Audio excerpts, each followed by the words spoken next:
minutes. All that took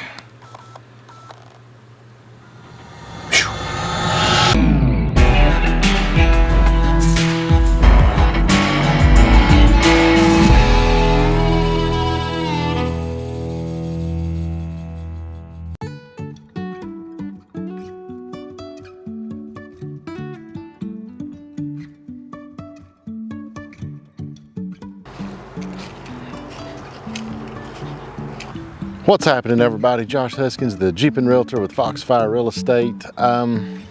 Obviously, we have some time on our hands. Thought I'd make a quick video. Actually, I'm thinking about making a whole series of videos of the Jeeping photography 101. I've had a lot of people tell me that they buy a camera and with the intention of learning how to use it so they can take awesome photography, and it's just too overwhelming for them, and then they try to watch some tutorials and it's too much. And I can understand that because I was one of those people, and I apologize for the traffic. This is going to be a series of videos of how I basically learned how to take pictures. I'm not saying this is the right way, but what I am saying is the way I've done this, and whenever I took the photos, the results wasn't wrong. I'm sure there's better ways to learn it, but in my opinion, I think the tutorials that are out there, they give too much information. It's just overwhelming.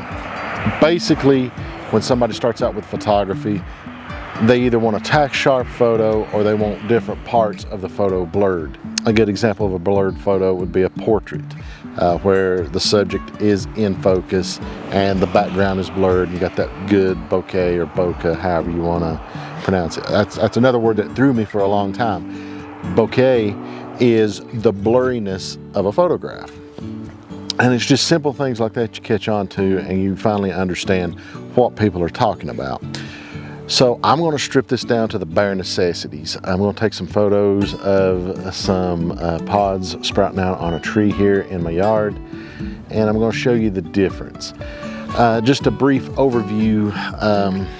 Each camera pretty much has the same settings to monkey with, so to speak.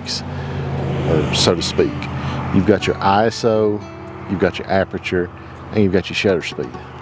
All of those deal with light, and that's a whole separate video down the road as you learn more about cameras and lenses and how they interact with light. ISO, the best way I can explain that is artificial light. That is a way to get brightness in your photos without having to have a longer shutter speed. And all of these do work together, but they are different modes in the camera where you can just set one setting until you get familiar with it, and then you can move on setting the other, and then eventually you will get into manual mode, and that's when the fun begins. That's where you can tell your own story with simple photographs. For the most part, cameras are really good at picking that. Me, myself, I use auto on ISO a lot. The only time I don't is whenever I'm doing interior photographs for my real estate listings. And you've also got shutter speed, which is basically how long the shutter is open to let light in. So if you've got a half-second shutter speed, that lens is going to be open for a half-second. That's where you're going to get your motion blur. There again, a different video later down. What I want to cover today is going to be aperture. Aperture is weird in itself because it's the opposite. If it's a low aperture, it means the lens is wider. And then if it's a high aperture, say f/22, it's smaller. But how that interacts with light, and like I said, that's a whole different thing. That is where you're going to get your blurry background as far as something that's, if you're taking a portrait. Most people want either a tack sharp photo or a blurry background or a blurry foreground. That's all you need to worry about. That's what you're wanting. Forget all the other aspects of it. So basically what you want to do is, your green is your auto. That's where the camera picks everything.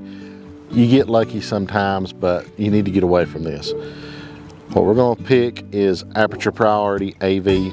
I'm not sure what it is with Sony or Nikon. I'm sure they've got something equivalent. So just find something that says Aperture, Aperture Priority, something along those lines. So if you want just the profile of a person and the blurry background, you're dealing with what is called f-stops, F numbers. The way I associated that with is I like taking landscape pictures.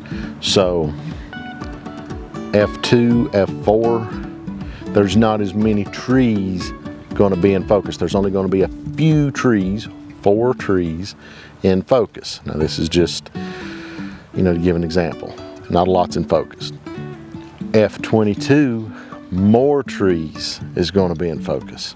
And that's pretty much, I built off of that.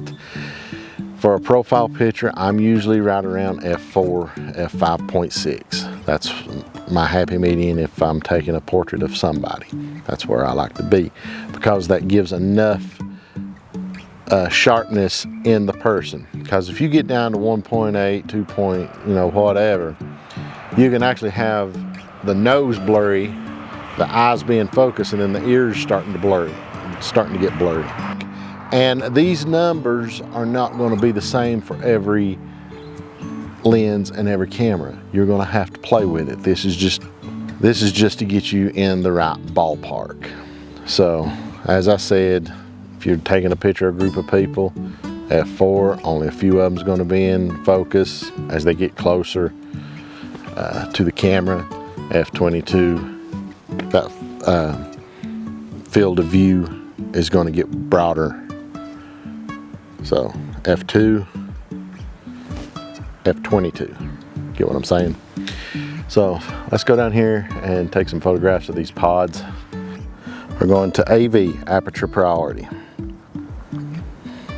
Camera's going to take care of everything else. There's not going to be any issues with the shutter speed. The camera's going to do everything automatically except the aperture. And also, in order to get the best blurry background, zoom in all the way. So on this particular kit lens, 18 to 55, I'm going to zoom in to 55 millimeter.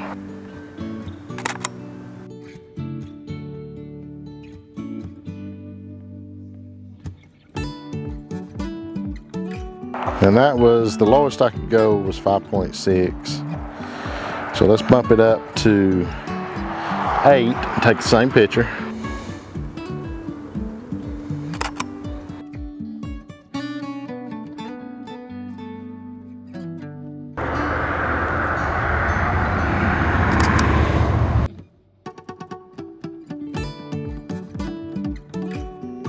And then that was all the way up to F22.